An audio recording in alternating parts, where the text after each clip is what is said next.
Hello, I'm Sarah Ruffi. Thanks for joining me, Steve, for Woman Warrior Lawyers podcast today. Thanks for having me. Absolutely. So first off, it's Dr. Stephen Ruppel, DC. When did you decide or know that you wanted to become a chiropractor? Kind of a tough, long-winded question, but I'll do my best to make this short and sweet. I was going to college and acquiring a chemistry degree. I thought that my career path was going to go to the PhD level, and then I would use that PhD and teach in academia. And I really like chemistry. I was getting close to... I was really involved in research in college in the organic chemistry realm. So I was awarded an internship doing polymer chemistry at Dow Corning in Midland, Michigan, which is not really in the academia world and definitely not in organic chemistry. But my instructor at the time said there are basically two sides to chemistry. There's industry and then there's academia.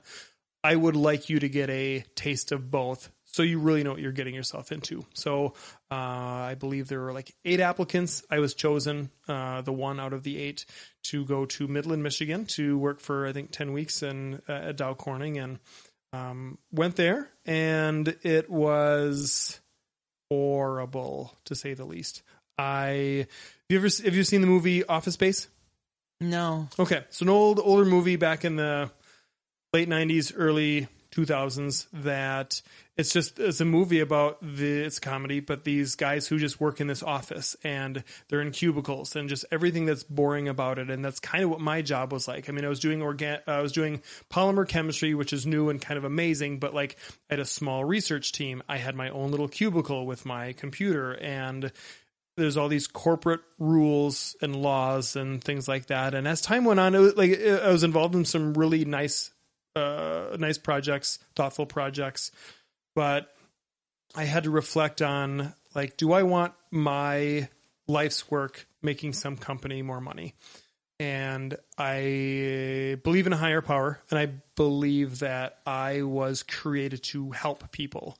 That's what I really like to do, and I did not believe that my purpose was being served by being in that capacity. So I kind of freaked out. I had a moment of like, I've been doing this for 3 years, and I have this.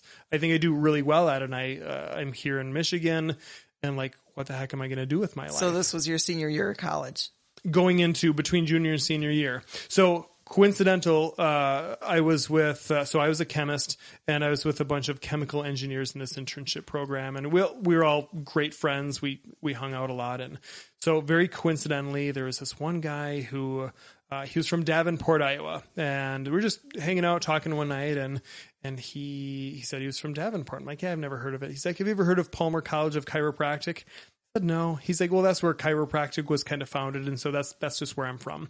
And I'd never been to a chiropractor before, but it was just interesting. Like, oh, what are chiropractors? What do they do? And so that night, late at night, I went on the dial-up internet and kind of looked at Palmer College of Chiropractic, and it's like, wow, everything about this profession is kind of what I believe in, and like how I want to really live my life. Like, you can be your own boss. You can, operate your own clinic. You can help people. And so like, I requested some more information, and a few weeks later, I get this packet that had some information, had this cassette tape in it. I'm like, what am I going to do with a cassette tape? This is 2001. And that's kind of how outdated that was at the time. But, so that arrived at home. And so I had a 9.5 hour drive back to Michigan to finish out my last few weeks. And all right, I'm going to listen to this stupid cassette tape. Put in this cassette tape in my 1990 Dodge Daytona car, and it was Dr. Guy Reekman. He was the president of Palmer College at the time, and it's like he's speaking to me. It's like everything that I want in life. Like, he's talking about, like, this is what the profession is like. This is how we approach patient care, and like, it's like he's talking to me. Like, so it was like your aha moment. Very much so. And so like, I was so moved by it. I get back to Michigan. I'm finishing out some of these projects, and like, I have no interest in this anymore. Like, what am I what am I doing here? And then it's like, okay, I can apply to chiropractic school, but I'm still finishing out my last year of my chemistry degree doing some like physical chemistry. It's like one of the hardest chemistry courses that is even possible. And, so in finishing up my synthetic chemistry research project, and it's like, for what? Like, none of this interests me anymore. Like this, I'm not helping anyone by doing this. And so I came back to school, I applied, I got in, finished out my last year of chiropractic school, graduated in May of 2002, and went to Palmer a month after. So you started in the summer for your 10 trimesters in the middle of the cornfields in Davenport, Iowa. You got it. And it took a long time to adjust because I didn't know anyone there. But like halfway through, I felt comfortable and enough to call Iowa home. So despite being from Medford, Wisconsin, that's where I grew up. And then you came back up here after you graduated. Yeah, a job just kind of landed in my lap. And, my student loans were starting to come due. And,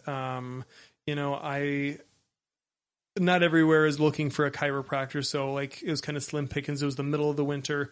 And so this job just kind of landed in my lap, and it's like, okay, this is a good landing spot for now. It's semi close-ish to home. I don't know anyone, but like, I can start making some money and just start paying off some student loans and being a responsible adult. And when you started your job up here, did you always know that you wanted to own your own clinic, or did that just kind of happen as well? I think the overall goal was to have my own clinic and be my own boss, but like I was so wet behind the ears that I didn't know how to operate a business, and I didn't even know how to be a chiropractor. I mean, our in grad school we're taught the mechanics of it. We can fix problems, be a clinician, but not really how to tie it all together. And so I figured the job that I had doing what I was doing was sufficient at the time, because I know that I needed to. My grandfather always says you have to kiss ass before you can kick ass. So, very good quote. I think I need to remember that one. Absolutely. And so I knew that I had to get kicked around a little bit, and I was fully willing to accept that. And because I know that whatever next step it was going to be, like I was going to take some lessons from that and build from that. So what was your final straw when you said, I'm not going to work here anymore. I'm not going to go working for somebody else anymore. It's time for me to kick ass. There's a few final straws. One that sticks out right off the bat was I didn't get paid a lot. It was based on some percentage, but it was a really low percentage of my performance. And so, if I worked really, really hard or really, really, really hard, the compensation was negligible. About the same. Yeah. So there really wasn't a whole lot of incentive to go crazy because you're just making someone else more money. And so one of the biggest things was, I was as busy as I ever was. I was seeing a lot of people, but I saw that my collections, which were out of my control, that was someone else's department. My collections were decreasing, which means that I was making less money.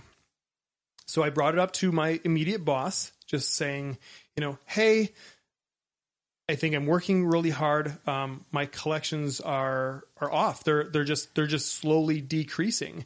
And with him taking such a high percentage, and if I'm collecting less, it would have made sense to me that he would have said, oh, okay, well, this obviously then influences my income in a negative way.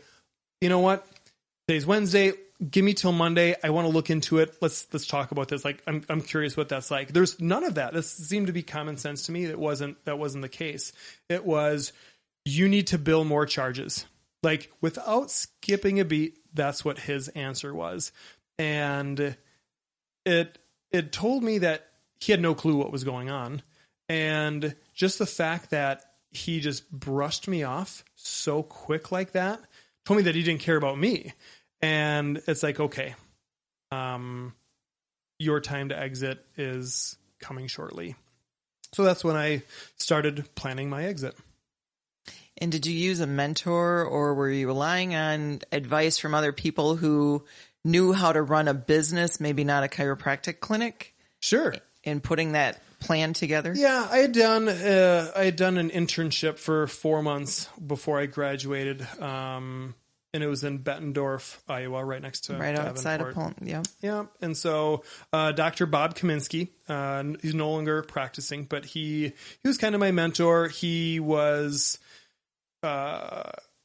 great. Like, without going into the weeds, like I didn't grow up with my dad left when I was young. So, I didn't really have many father figures. So I would attach myself to strong men in my life that, I could learn things from and people I could look up to. And that's what I think I've done that my whole life.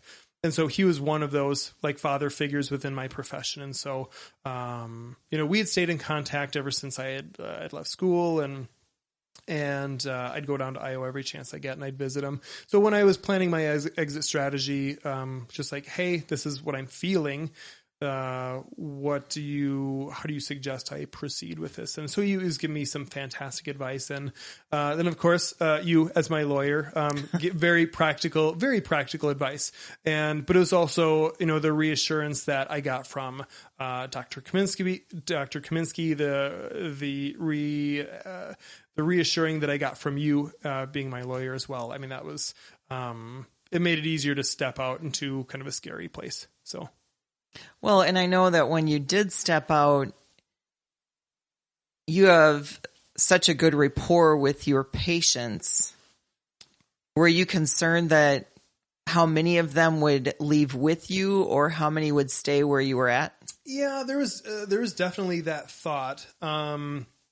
Difficult to calculate, right? Yeah. But I'm like, okay, well, I've practiced here for 4.5 years. I think I have some, great relationships with people. I think that there's some nervousness. There's a little bit of confidence, but a lot of nervousness because, like, I don't know how to run a business. I know how to do my job really well. And so is the business stuff going to interfere with the job stuff? And so, so I left in October 15th, 2010. I quit my job, started 3 days later on the 18th, and I saw one person that day.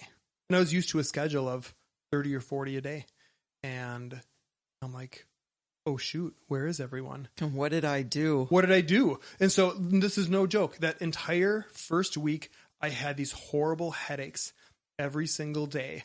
And just like, did I make the right decision? It's just kind of scary. But I remember there's this quote by Kenny Rogers that says, don't be afraid to give up the good to go for the great. So I kept thinking every single day is just like, the good was I had a steady paycheck. It was horrible, but it was paying the bills.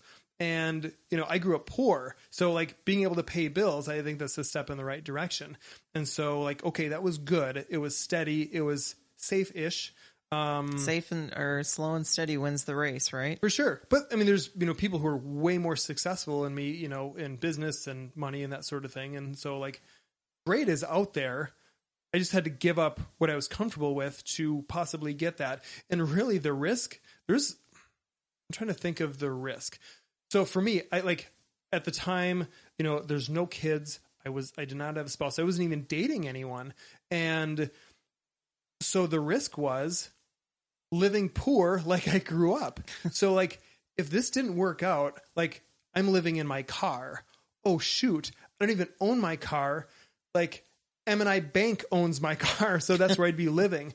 And so like I worked every single day for 8 straight months. So if you do the math and the calculations, I opened in the middle of October. So that means I saw patients on Thanksgiving Day. Christmas Eve, Christmas Day. I got sick with the flu. I got sick with the flu on Christmas Day. Oh. And I remember in the morning puking my guts out and then feeling semi-okay to come in and see a patient that was scheduled. She was having like crazy migraines. And so at that point, I don't think she really cared that I was sick. Like she was more concerned about like those migraines. And so, and then New Year's Eve, New Year's Day, Easter, so on and so forth. And so, because there was no room for failure because I'd be living in a car that I didn't even own. And then I'd be on the street. There's no room for failure. Failure was not an option. Not at all. And you hear that a lot when people go out on their own, and the scariness of that unknown it kind of goes by the wayside because I am so miserable where I'm at. Mm-hmm. There is something better, and I'm going for that something better. Mm-hmm.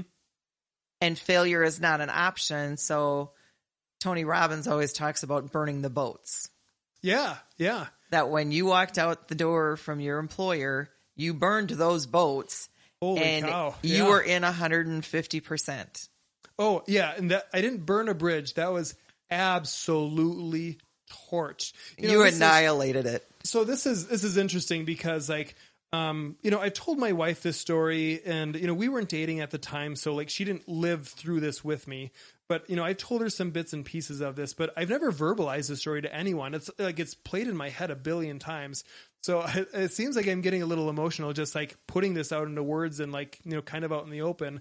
Because it's kind of it's a very personal and vulnerable story. And, I can't say that I had a bad relationship with my previous employer. It just wasn't good and it wasn't nurturing. It wasn't fulfilling. It was for sure not fulfilling. And so I defined my own fulfillment, build that fulfillment. And like I said, that first week I saw very few people and it's like, I saw so many people and like, I thought I had a great relationship. Like, why aren't they coming over? And I knew that my previous employer wasn't going to tell people where I went. And then there's still people who, I know that still like one of them is my neighbor. I thought like we had a fantastic doctor-patient rapport. She lives 4 houses down and she's still not a patient. Like she just, I don't know. I think she was just comfortable just going to that location. And then so it wasn't me. And I'm not taking it personally, but she still hasn't seen me. And I think she just still continues to go there and it's fine. Like, now fast forward 10 years later, my schedule's full and, I can't dabble in, some of those small little details anymore. But when you think about it, it's kind of funny. I do remember my first new patient that called who had never been a patient before. It was like maybe 2 or 3 weeks after I opened. And so I was so shocked. Like, how the heck did you find me?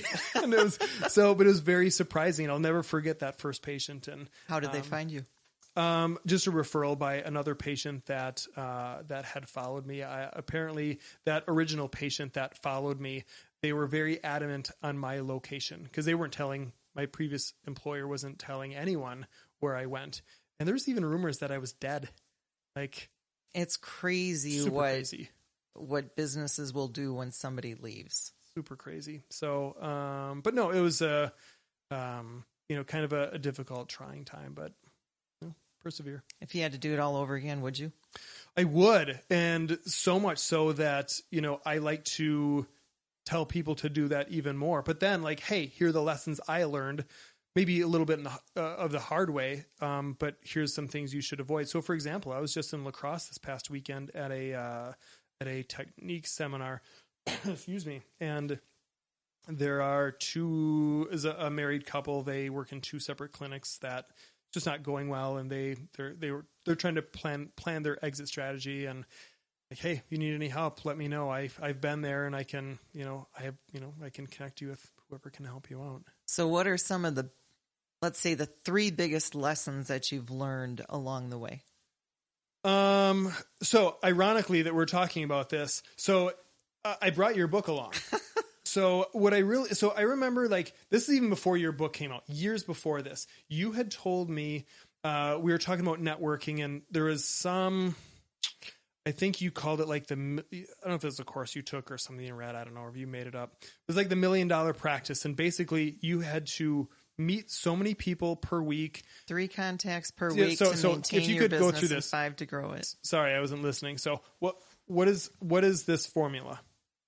So in order to build your practice, yes, the formula that I have followed, and one of the business coach that I worked with gave it to me, that you need 3 contacts per week to maintain your business, 5 contacts per week to grow your business. And then the question comes down to, how do you define a contact? Okay. And that's more than just getting a business card, I imagine. It's however you define a contact. But it's all about building relationships. That's the way I have come to interpret it. And when you're really busy, it's even more important to maintain those numbers. Because I have found over the years that when I'm really busy and I decide, well, I really don't have the time for the client development time, and I don't do my 3 or 5 per week, my phone slows down. Okay. Until I start to do it again, and then the phone picks up again. Okay. Have you experimented with going above that? Like, oh, we're going to do 10 contacts this week. Have you noticed, maybe not exponential, but like, have you noticed a higher incline of growth the more people, or you just not have time for that because you're growing? You know what I mean? Well, I do know what you mean. And over the years, I've changed how I define a client development contact. What did it used to be when you first started? When I first started building it into my calendar, it was going to a lunch meeting, getting together with somebody for lunch, going to like Kiwanis. I'm in Kiwanis is one of my service organizations. Going to an association meeting, anything like that. I had gray blocks on my calendar, and the gray, or not gray, tan constituted client development. Okay. Now I look at client development as any contact with a potential client or referral source. That can be talking to somebody at the grocery store. We follow the approach of we work with people who work with us. Okay. And I will look at my client list when I need something. I need a plumber. Do I have a plumber on my list? Do I have an electrician on my list? Do I have a grocery store on my list? Do I have a restaurant? Whatever it is, we'll go there first. Makes sense. And when you start talking to people, you make sure that they know what you do. And imagine my surprise. One day I'm in the grocery store in the checkout line, and the cashier tells me, I am so grateful on how wonderful your staff was when I needed to get a will done right away, and they took care of us. This was 4 months after the person had come into my office. And the only reason they came into my office for the will is because they knew that I was a lawyer. Okay. Because I shop at the grocery store, and we make sure that people know what we do. Sure. So I know that we have talked about that multiple times. Mm-hmm. Have you applied that same practice, and what have your results been? That's a fantastic question, and I would love to give you some sexy answer. That's not your style, Steve. Okay, so when I first started in practice, I was a part of BNI. So for your listeners, it stands for it means Business Networking International. And I thought it was a great organization to springboard into meeting people, because you're not competing for business. Like, I was the only chiropractor in the group. You have one realtor, you have one lawyer. Yada, yada. So I thought that was fantastic. And so it was a once a week meeting, and they encouraged meeting outside. So it kind of follows those principles. And I think you also mentioned that kind of in your book too. And so I think that was fantastic. And so, but I kind of outgrew it, which they don't tell you, but I think most people can read between the lines that the whole purpose of the BNI is to not need BNI anymore. But of course, those contacts are still important. So I think I feed some of that, even just some of the patients that I see. Those can be contacts. They know what I do, obviously, because they're coming in. But I mean, most of the time I don't see someone just once. But so you get to know their family, you get to know their profession. You have to know their profession because, like, what is going to help or hurt their case? What are they aggravating during the day? That sort of thing. What are their hobbies? What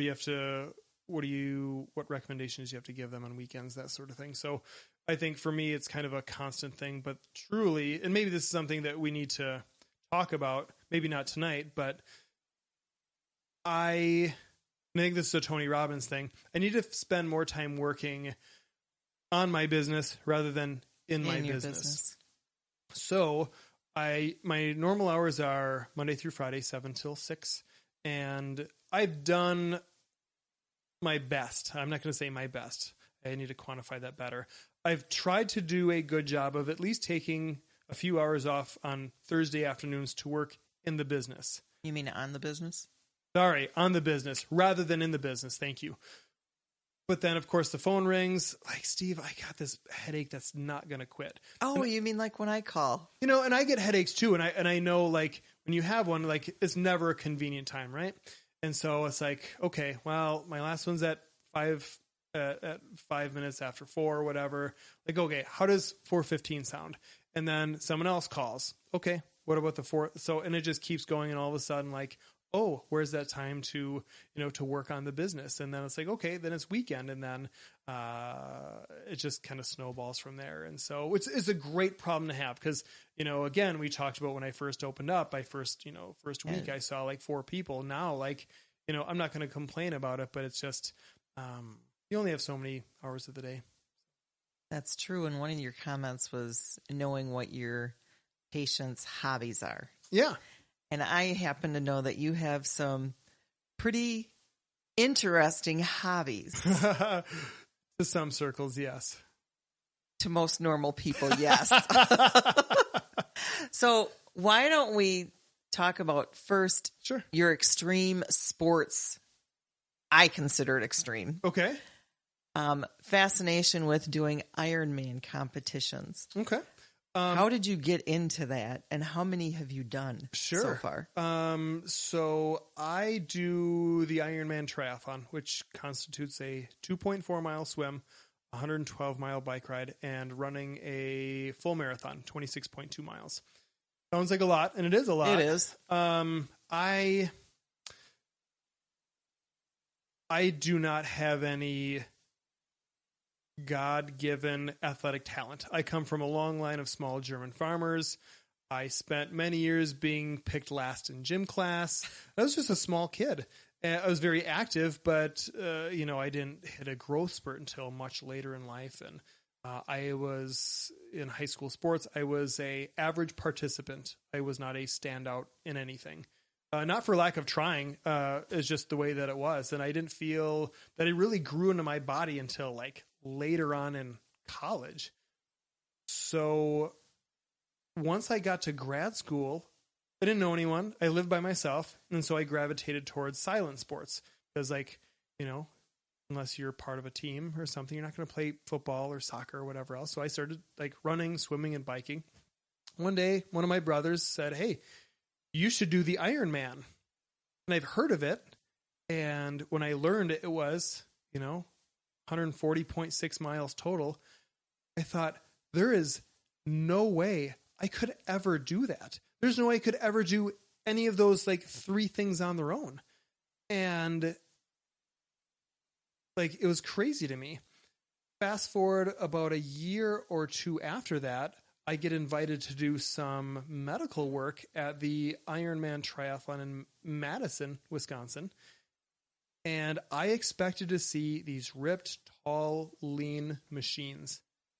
And I walk around and I see these round-ish, shorter, older women and people of all, and I don't want to pick on women and people who are older, but like, it's just not fitting what was in my head. And people of all ages, shapes, sizes. The reality didn't match it did not. The image. And I'm like, your internal image. So I'm working on some of these people and I'm thinking to myself, like, I look like I'm in better shape than you. Like, how are you going to do this? She's like, oh, this is my 3rd one. I love doing this race. Like, holy cow. Like, this is crazy. Like there's such a huge inspiration, and it's so difficult if you've never been there, but the energy at an Ironman event, it's palatable.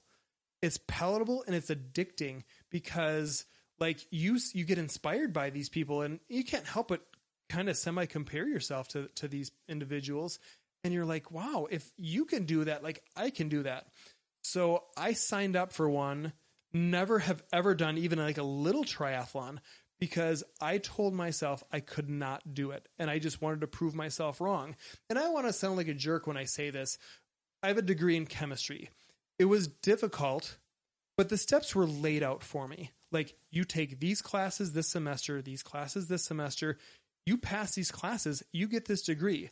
You go to grad school, these are the classes you take to get your doctorate. You see these many patients through student clinic, you meet these requirements, you are a doctor. It is laid out for you. Very methodical. You have to follow it and you get there. I mean, it's pretty simple. So here's this Ironman. I have no idea. Like, my body can't do that. How is it going to do that? Like, now I know there are training plans and steps you follow. You still have to do that work. Like, those are plans that not everyone can follow. And so, like, okay, how do you do this? You run a lot, you bike a lot, you swim a lot. Hopefully you put it all together. And so the night before Ironman, they do like this athlete meeting where they talk about the rules and regulations, but they also have this little program where they bring up the youngest individual that's doing the race, the oldest, the person who's lost the most weight. And so they brought the oldest person, this gentleman named Frank. I remember he was from South Dakota. This was 2007. And that was your first one? My first one. And this guy, he's like 72 years old. He limps on stage. He has this ace bandage wrapped around his knee. And I'm like, what? Like, this is crazy. So they introduced him as Frank. I forget his first name. His story was incredible. He was diagnosed 7 years ago with terminal cancer. Before he got sick, he wanted to do an Ironman. He was going to train for one. And so he had 6 months to live. And he asked his doctor, can I still train for this race? And this is 7 years after his diagnosis. No, so this is when he was diagnosed. So yes, so yeah. So as he's limping on stage, this was 7 years after. Got it. So while he was getting diagnosed, he was given 6 months to live. And he's like, well, I'm training for this race. Can I still train for this? And they're like, you can do whatever you want. Your days are numbered. He kept training for this. His cancer disappeared. Interesting, isn't it? Fully convinced that training for this Ironman is what cured him, he has it in his mind that if he stops training, the cancer is going to come back. And this was like so this was 7 years after his diagnosis. It was like his fourth or fifth Ironman. And I'm like, oh my gosh. And so he joked on stage that the knee that was bandaged up was actually his good knee. And I'm like, this is incredible. Like, wow. It was so inspiring. And so fast forward through the day of my Ironman, and I'm getting close to the finish. I never thought I could even possibly finish it, and it's within grasp. And I see Frank coming down around Camp Randall Stadium, and I'm looking at my watch like, I think I'm barely making it through. Like, how on earth is this guy going to do it? And I was so sore and beat up after I crossed the finish line. It was the most rewarding thing I've ever experienced. You collapsed, didn't you? No, I didn't collapse. I just couldn't walk very well. So call it what you will. But I learned that Frank crossed the finish line. You get 17 hours to do it. You start at 7 a.m. They cut you off at midnight. He crossed the finish line with like 2 minutes to spare. But he crossed. He crossed and he finished. It's amazing. Sadly, I don't remember what Frank's last name was. I haven't been able to follow him. I don't know if he still does it or not, but just super inspiring. But like, again, the energy is palatable. You see these stories at every race. Maybe not someone super old like that, but like someone who is racing because their daughter is diabetic, or someone who's an amputee. Like, these amazing stories. And so I think in some ways it's amazing enough that I proved myself wrong, that I could do this, but truly it pales in comparison to what other people's stories are.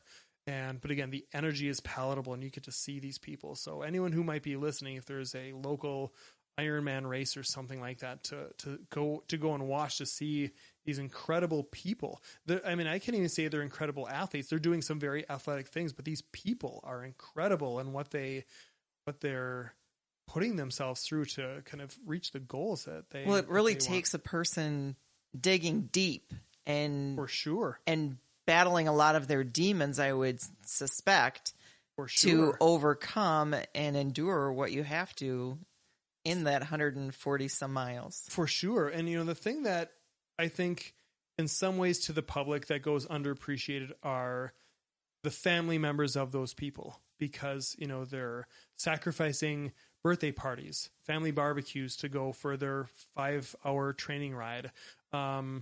The date nights, the time spent together, it's sacrifice because you have to train. There's a lot that you have to do. And so, that's not what you always see on race day. And, it goes underappreciated, to the public eye, but, so everyone out there, anyone who's a family member of an Ironman athlete or even a marathoner, like there's a lot of sacrifice, kids, spouses, we appreciate you. It's an incredible team effort for sure. And how many have you done since you've been married? Oh, since I've been married? Yeah. I've done 13 total. Since I've been married. Jesus, I know. Since I've been married, I think I've done 7. And does Abby train with you? Or is she like, Steve, you go have fun, enjoy your little time? A little mixture of both. She doesn't get, into the crazy training like I do. But like if I'm going to go for a ride or something, like she'll definitely bike along. There's runs that we've gone on for sure, but they're like, I'll ask her to ride her bike along so she carries water and that sort of thing. We do have a tandem bike, so if she wants to take that and I'm just done running, I can just jump on the back and we can go home. But otherwise, she would have no problem being on a paddleboard next to me as I'm, swimming through a lake or something. But she's also fine with me going off doing my thing or waking up early and training, so she's fine with that. But what I found out was that while we were dating, some of my training was interfering with our relationship. And it's interesting if you kind of do some math, like you can spend a few thousand hours training, and really what's it going to buy you? It's going to buy you, maybe an hour or 2 of finishing time for this one race. So I've learned I can't say that I don't train because that's not true. I've learned to train very minimal for these events, just enough so I can finish and still be relatively comfortable. So now, like, we spend a lot of time together. We do birthday parties. We do family barbecues. I don't sacrifice that crazy time anymore to save myself 2 hours on race day. It's maybe a little more painful, but like temporary. So I think I've done, a handful of them while we've been married and very minimal. So quick story. So we get married 5 years ago and I was signed up for Ironman Madison, which was going to take place 2 weeks after our, 15 days after our wedding day. I was signed up, but I didn't train at all that whole summer because like in my mind, like I didn't train, we're saving up for the wedding. I'm working. I bought a new clinic building. So there's a lot of stuff that happened. And so I was signed up. I just I never formally withdrew from it. I figured that'll just take care of itself. I'll just do it, after I get back from our honeymoon or whatever. And we're in Mexico, do our honeymoon, and on the way, we're at Margaritaville in the Cancun airport, and I told Abby, I said, what are your thoughts about me doing Ironman next weekend? She said, what? I think she knew that I was registered for it, but like we had no conversation about me doing it. And she's like, what are you talking about? You haven't trained at all. You haven't run a single mile. And I'm like, I know, but like, I've done so many of them. Do I have muscle memory? I was really curious. Do I have muscle memory that could still take me through that day? And she's like, I've only been married to you for a week. Like, I want to have a husband for more than 2 weeks. And I told her, I said, here's the condition. If I feel that I'm not doing well, or if I don't feel I can do it, I'll pull myself out and I'll be fine with it. And she said, okay. And so all I did to train is that I'm not a natural swimmer. So I got into the pool at the YMCA 3 times for about 40 minutes each, just to get a feel of the water, because I don't like the feeling that I'm going to drown or struggle in the water. So I believe that was enough for me to get a feel of what that was like. And then I did it, and I did well. I finished for sure. I think it wasn't even my slowest time. Excuse me. And I finished in about 15 and a half hours. But what I learned the most there was that I can still do these things and enjoy it without sacrificing that family time and without sacrificing those important points. So, so all my races now are done with very minimal effort. It sounds cocky, and I promise it's not. It's just that I've just done so many of them. A lot of the mental stuff has already been cleared out. Well, but I also think, wouldn't part of that, I know your day starts incredibly early. Yes. And at that ungodly hour is when you get up and focus on starting your day and your routine and exercise, Yes. right? Yes. So what ungodly hour do you see every morning? I'm getting better now. For the last 2 years, I've been getting up at 3 a.m. to work out. Some people are just going to bed then. I know. Now it's around 4 o'clock, just because with coronavirus, there's a lot of canceled races. I'm just exercising right now for the sake of exercising to stay healthy. And so with that, I don't have to go crazy. And, you know, if I sleep in, I sleep in, but I usually make up for it and exercise for 45 minutes to an hour, maybe at the end of the workday or that. So you're still exercising right away in the morning, that's how you get your body going and start your day. Yeah. So you're maintaining that physical capacity without having to train for any of your races. Correct. And it's habit now. So now, like, it's habit. Like, the first thing I do in the morning is I exercise. So, like, I'll even wake up early. I might not set my alarm as early on the weekends, but I'll wake up and I'll go exercise. And in some capacity, I like to jump rope, get on the treadmill, weights, a variety of things. But I won't get too crazy until I know that there's some goal, some race, some Guinness World Record or something that I want to pursue. I was just going to say, in terms of getting crazy, you are our crazy friend and a multiple Guinness World Record holder. Mm-hmm. What prompted you to start down that course? And tell us about your first record. Sure. I think I'm 41 years old. So back in the 80s, you have the Guinness World Record book, which had, the fattest person alive, the tallest person, the longest hair, longest nails, those sorts of things. And as a young child, very enamored with this book. As time went on, it seems that they have expanded to basically anything that's measurable and repeatable is a record now. I remember on a lunch break, I was just perusing the internet. I don't know if it was a BuzzFeed article, but it was like, here are the 10 world records you can break on your lunch break. And I'm like, well, I'm on my lunch break. Let's see if I can do this.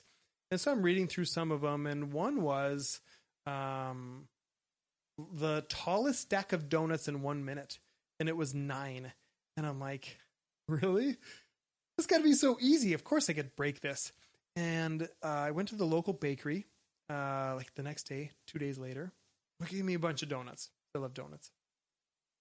I tried stacking them. I'm like, oh, this is a little more difficult than I thought. Like, okay, got to roll up the sleeves and let's practice this. And so 6 is hard.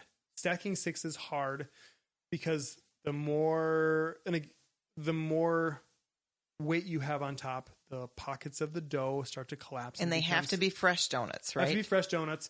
And it becomes donut Jenga after a while. And so then it's okay. They have to be fresh. They have to be commercially available. They have to fit a certain size criteria. And I found a bakery that fit those criteria. And I started practicing. And 9 was the world record at the time. And I was able to stack 13 in practice. But practice is different than the official attempt, because the official attempt, you have to have it videotaped, you have to have it photographed, witnessed, timed, that sort of thing. And so during my official attempt, I stacked 10, which is 1 to beat the world record. And I'm like, oh my gosh, I actually did it. And so the people who are witnessing it, they're like, do you think you could have done more? I'm like, I might have. Like, okay, well, let's try a second attempt. So I tried a second attempt and I did 11, but I didn't want to push my luck because it was 1 minute. And so that was my first Guinness World Record, was in January of 2018, the tallest stack of donuts in 1 minute. The misnomer with that record is when people see that record certificate on my wall, they're like, you ate 11 donuts in 1 minute? It's like, no, you didn't read it. You stacked it. But one of the conditions of that record is that you have to prove that those donuts were consumed by humans. They just didn't feed it to your dog. Apparently, Guinness does not like wasting food. So, there were jelly donuts, and the witnesses that saw that record happen, they really didn't want to eat any of them. 2 of them ate 1 donut each, and I ate 9 jelly donuts. After you stacked them. One right after the other. 6 p.m. 6 p.m. Well, I wanted that record. Then that would kind of lead into another one of your Guinness World Records that you did twice. Yes. And that would be guzzling down a liter of gravy through a straw. Through a straw, yes. Was that your second and your most recent record? It was actually my third. I broke 2 Guinness World Records on the same day. This was done on my lunch break between patients, of course, because, it was... Because what else are you going to do on your lunch break between patients? Right. I broke the world record for the fastest time to lace a shoe. And then... Which my kids try to replicate, by the way. How'd they do? Not very well. Yeah. Some people are like, I can tie a shoe way faster. No. It's lacing a shoe, not tying a shoe. So then immediately after that, I broke the world record for the fastest time to drink a liter of gravy. Mm-hmm. And one of the rules with that is you have to do it through a straw that has a certain width, certain length, and certain viscosity of gravy has to be commercially available. So I broke those 2 on the same day. So how long did it take you to guzzle down a liter of gravy the first time? 1 minute, 12 and a half seconds. And you were just telling me before we started that a woman in England beat your record and made you mad. Yes. So you had to beat it again. I can't say that I'm a super competitive person. I'm very competitive with myself because I set myself to a high level of performance, and I set some high standards for myself. Records are meant to be broken, and my donut stacking record was broken. Got a little upset about that. Haven't tried to beat that one again yet? Stay tuned. Yet, okay. Yeah, it was the operative term. Yep. But the gravy record, this is stupid, but it's become somewhat of an identity of mine, because I have had game shows call me at my clinic and say, hey, is this Steve Ruppel? I said, yes, it is. Do you have the Guinness World Record for the fastest time to drink a liter of gravy? And I will say, yes.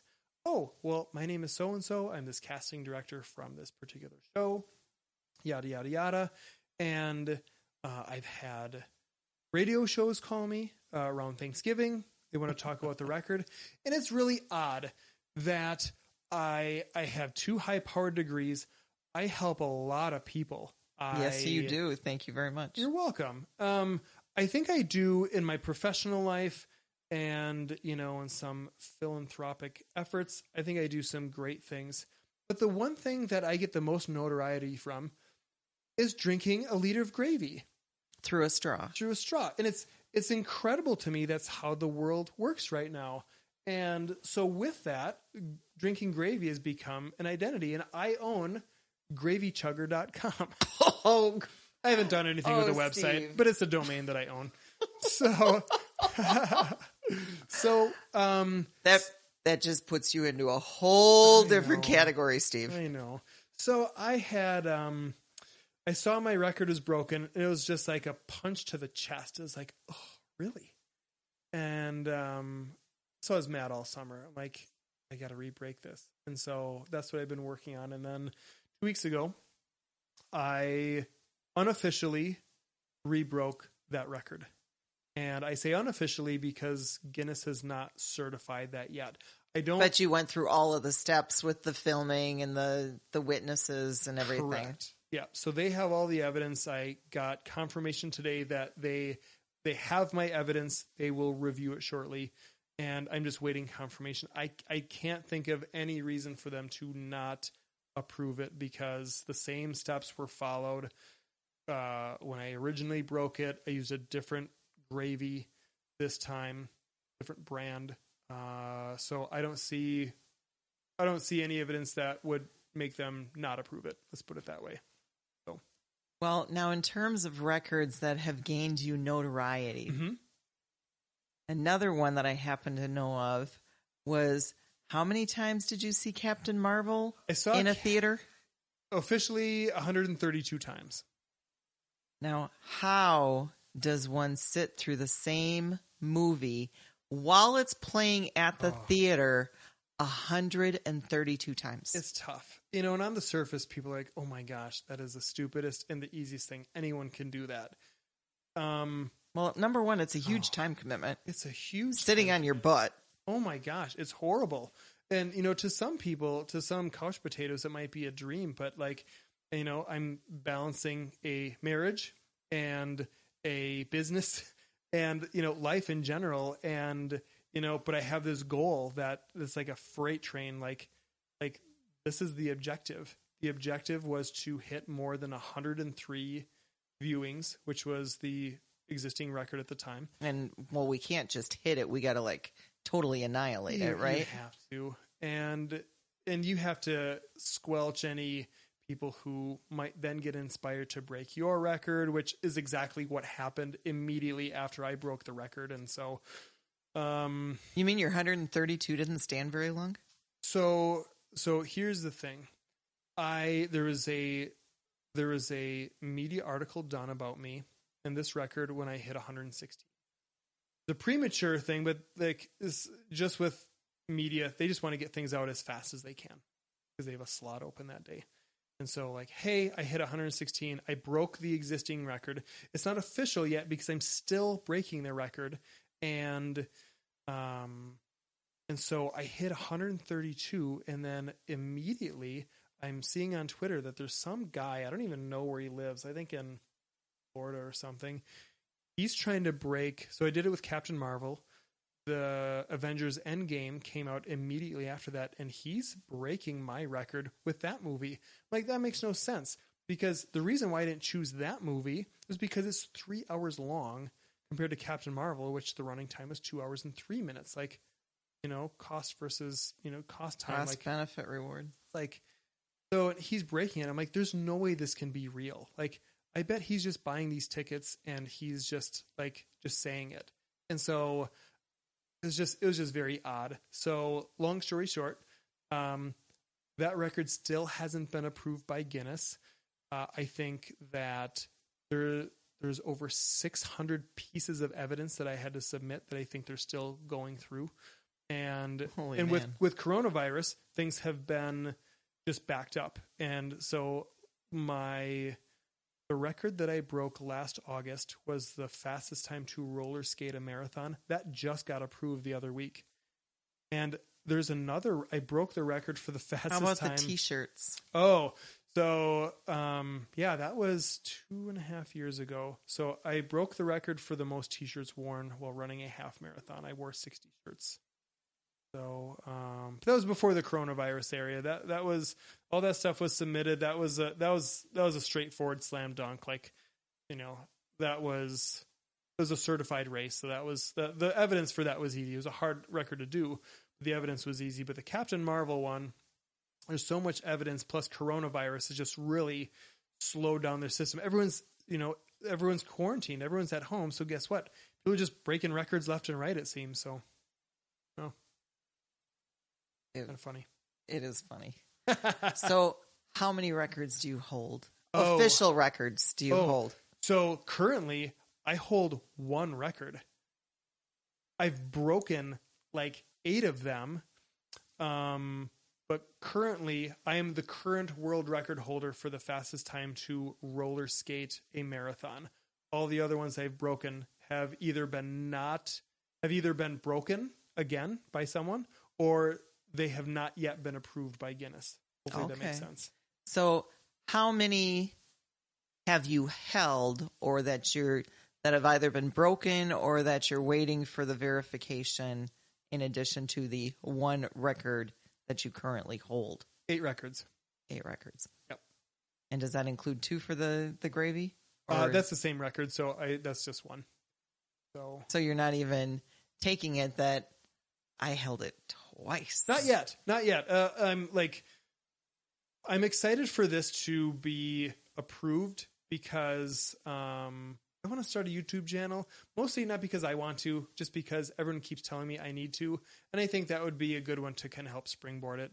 And so, I don't know, people are just fascinated by that record. So I'm kind of excited to have it back. And if for some reason this isn't approved, guess who's drinking more gravy? Oh, this guy.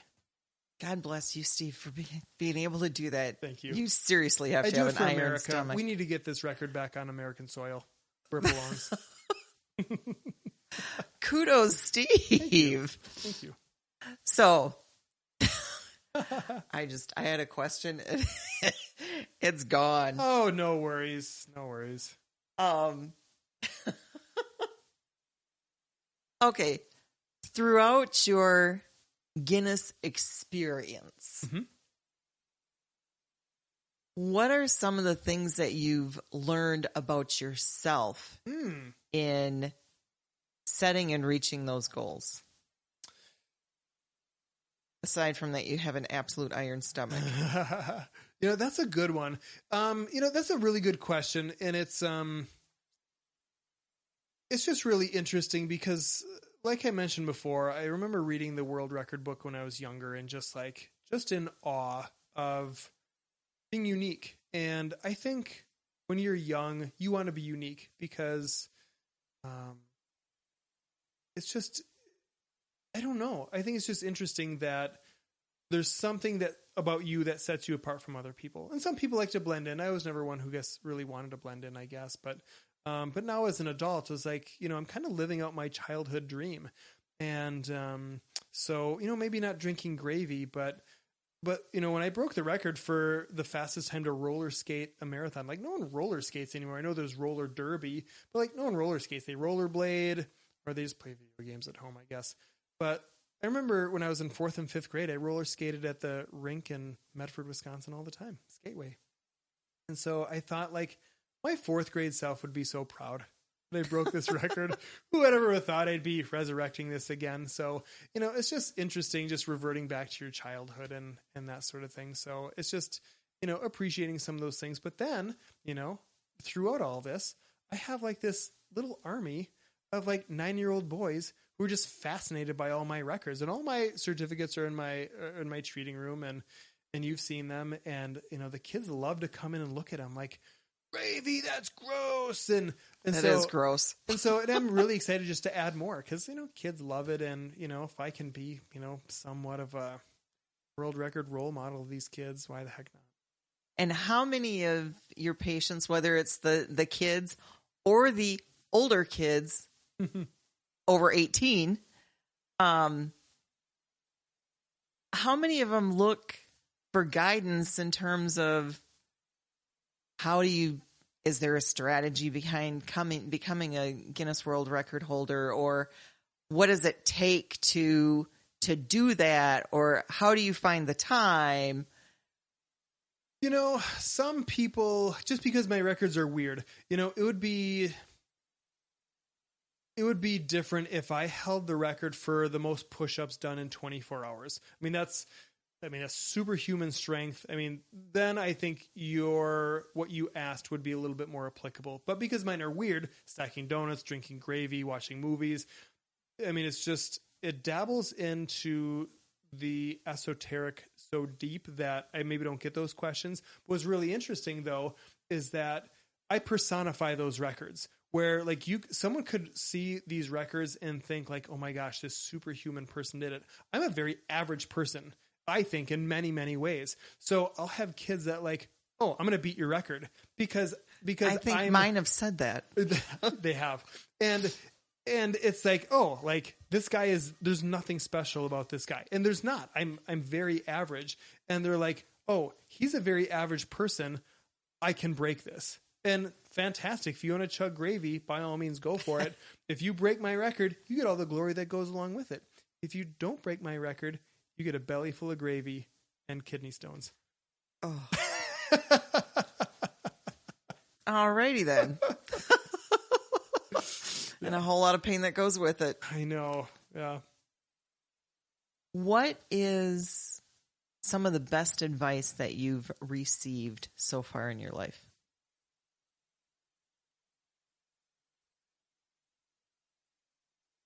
We might have to pause this. It's a great question, and it's it all depends on kind of who it comes from too. So, the joy of the question is you get to decide. I know. So my mother, she essentially raised 8 of us by herself. My mother was not a very encouraging person. She was trying to feed a whole family. So with that, you can't really take risks. And so she was adverse to a lot of risk taking. And so I had, at the time when I was in high school, I had 2 older brothers who graduated high school, went to the military, settled down, got regular jobs, entry-level jobs. And I remember her saying, like, why do you want to go to college? That's a lot of money. You can just do what your brothers did. It's like, well, I just don't want to do that. Where are you in the lineup of the 8? Number 6 of 8. Okay. Yep, there's 4 boys, 4 girls. And so my mother was not encouraging, and I don't want to say that that's not a bad thing. She just wasn't very encouraging. Well, she was doing the best she had. Absolutely. The best she could with what she had. Absolutely. What I will say, though, is that she never stood in my way. So there's her encouragement. Correct. For not being very encouraging. Correct. And she never stood in the way of what I wanted to do. And, now that I'm a chiropractor, she still hasn't let me work on her. She thinks I'm the best chiropractor in the world, but for other people? Yep. No, I don't need that. What do I need a chiropractor for? But you're the best, but Well, and you have a brother who's a chiropractor too, right? So we haven't had that conversation yet. Like, okay, which one's better? And so it's like, you both are. It's like when your kids ask you, like, Mom, who do you love the most? Like, I love you all the same. Yeah, no, we always say Joey. So with that, I think we're both the best chiropractors in the world. But no, she wasn't encouraging in the regard like, yes, this is your dream. You need to go for it. It's just like, Mom, this is my dream. And she didn't stand in my way, which is, I think, equally as important. And it worked out well. See, so it wasn't that hard of a question. But I mean, it's a hard one. It's a great question. It requires a lot of thought. And then, but you can also categorize that like, okay, what would be the best advice your mentor would give you? Well, that's a very good question, Steve. So what is the best advice? Answer my own question. Sure. Why not? There's a lot of really good stuff and there's, and I love jumping on quotes too. So if I were to answer the question, like, mentor, and again, I'm going to bring up Dr. Bob Kaminsky. The best advice he gave me when I was exiting from my previous employer was if while you are, he told me like, tell him the truth. Like, I was spinning my wheels. I was not advancing. I was not getting any help to advance. And so he said, be honest with that, thank him for the opportunity, which I did. But he said, if he starts going negative, don't follow him there. He said, just stop it there and be done. And that's truly exactly what happened. He started going negative. He repeatedly called me unprofessional, and I could have laid into him because and we haven't spoken since at all. And I don't have anything to say to him. He went negative, and I said, okay, we're done here. And I left. that was it. And so that was the best advice. But to what I was saying before, I do love quotes as well. And I mentioned the Kenny Rogers quote, don't be afraid to give up the good to go for the great. That one's still stuck in my head. But one of my favorite quotes that I like now and is very applicable is, some days you're the hammer and some days you're the nail. I love that, because if you believe that's true, if you're having a bad day, you're the nail. Like, the goal is not to always be the nail. Like, you need to be the hammer at some point. Well, the goal is to minimize those days when you are the nail. Absolutely. But, if you have a bad day, it's okay to have a bad day. It's okay to have a bad day. Those bad days, you're due. You're due to have those bad days, but you're also due to be that hammer. And you know that you need to be the hammer when you're the hammer. Well, but don't you think, in terms of those bad days, that those are the learning days, that we can't always win? We need to have the days that challenge us, that make us stop and pause, and to a certain extent doubt ourselves, where we have to dig a little deeper to go farther. Absolutely. And with those bad days, yes, you have to learn something from it. Of course, you can't wallow in it. If you wallow in it, you don't learn anything at all. And it's like, okay, then why did we have this bad day? Was it, influenced by someone else? And actually, there's a spot in your book too that I like, that I don't know if it's a Tony Robbins quote, but it talks about, and I mean, you can recite your book, and I don't have to go through it, but when you talk about, what is it like, when you trade, sorry, forgive me. That's okay. When you trade appreciation versus expectation, am I saying that right? Now you're going to make me really think. So if you trade expectation for appreciation, right, you're going to go farther, because it goes along with the whole notion of gratitude. Yes. And so many times where expectation does not meet reality, and you can have a bad day. You can have, bad encounters and that sort of thing, where it's like, like you said, if you have a bad day, you learn from it. Okay, were my expectations met? What did I appreciate from today? What can I take from this and learn? So, yeah. So, do you believe that you're living your life purpose? I do.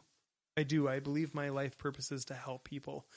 It might not always be in the forefront of my brain every single day, but usually when I think I'm the hammer, that's when I'm consciously living my life's purpose. So, do you believe you're living your life purpose? I do. Good. At what point did you realize what your life purpose was and how you were going to best fulfill that purpose?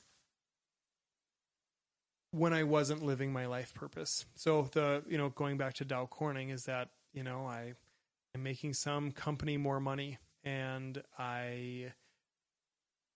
it was just this rat race that I didn't think that I was created for. And so it's like, okay, I believe my purpose is to help people. How am I going to facilitate that? And, and at that time, it was the summer of 2001. I thought, okay, it's becoming a chiropractor and doing that. And fast forward now, it's the end of 2020, and I still believe in that purpose, and I still have that profession. I really love what I do. And sometimes, people can ask, like, oh, if you weren't a chiropractor, what else would you do? I'm not really sure, because there's a lot of variety in what I do. I see a lot of different people. I see a lot of different cases. And I stay in my lane too. Chiropractors can get lumped into some weirdo subsets of people, and I don't always identify those. And I consider myself like a soft tissue specialist, and I try to stay in that lane as much as possible. And so, but I think as of now, as I'm 41 years old, and this is the end of 2020, I believe my purpose is helping people through chiropractic. And who knows, I might be a serial world record breaker, and my next purpose is inspiring kids to believe in themselves and break their own records. And Who says I can't do both? Who says you aren't already doing that? True story. True that. So since you brought up 2020, Yes. and we're coming to the end of 2020, which, you talk about 2020 vision. I'm pretty confident that if anybody had any idea of what 2020 would look like, we'd probably just skip to 2021. Very much so. What's one thing that you learned throughout this entire exercise that we've been going through this year with the lockdowns and the pandemic and the uncertainty on a daily basis? Two big lessons. First of all is to pivot. What I mean by that is I was gearing up for 2020 being a big race season. I was going to attempt to do 3 Ironman races in 30 days in 3 states. Oh, good grief. In Oklahoma, Utah, and Texas. And nice, cool states, by the way. Yeah. And I'd never done any Ironmans that early in the season. That was all going to be in the month of May. And so I was really gearing up for that. But I was also going to re-break my my t-shirt record for the half marathon. I was going to wear 100 t-shirts while running a half marathon. And all of a sudden, COVID hit and all races that took care of the races. Done, completely done. And I wasn't left with a sense of despair because like it's not just me, like it's gone for everyone. It's like, okay. Then it became a point of pivoting. Like, okay, races are shut down. I still like running, biking, and swimming and working out. But like, what else can I learn? I love learning. What else can I do within the confines of the safer at home order or social distancing, physical distancing, whatever you want to call it. And I started fishing. Can't get much more physically distanced than that. And I kind of liked it. I never understood why someone would want to, spend all this time to catch something and then just throw it back. But it's been kind of fun. I bought a big green egg, a smoker, so I can smoke meats. Barbecued ribs are my favorite food. It's a nice little trivia question. You can put on Wikipedia someday. Barbecued ribs are my favorite food. So I learned how to smoke those, and I love doing it. I started to love cooking, and my wife loves it now. Well, and experimenting with your cooking too, not just doing the run of the mill. Very much so. I'm smoking these pork shoulders, and then it's okay. I'm making this pork shoulder. This is the flavor that's going to come out of it. What are some complementary sides I could make? And so I'm spending, all day Sundays now kind of cooking and prepping around this. And my wife is perfectly fine with it because, we get to eat an amazing meal at the end of it. And plus we have leftovers for the next, 3-4 days. And it's been great. And it's been pivoting. It's not giving anything up. In my opinion, at least for me, it's learning these new skills, but because I can always pivot back. And the other lesson is to cancel out the noise, because as you know, this year was a lot of noise. It was full of it, and it's not dulling at any time soon. And it's just how to do that, how to disconnect, who to trust with information, and where do you go for the sources that you would like. So I think those would probably be the biggest lessons of the year. So I'm kind of getting the let's wrap it up symbol. From the technical director. So I think that's a great place to stop in terms of those are wonderful takeaways that no matter what life has to throw at us, we always get a choice on how we want to respond and react to it. For sure. And it's always our choice too. And I think that we're learning that with this year, everyone has a choice, just whatever choice they are willing to make. So choose to be happy, productive, and be a Guinness World Record breaker. Absolutely. And I'm choosing that we need to do this again for part 2. This is fantastic. I love this. So thank you for joining me, Steve. It was wonderful. Thank you for having me. You betcha.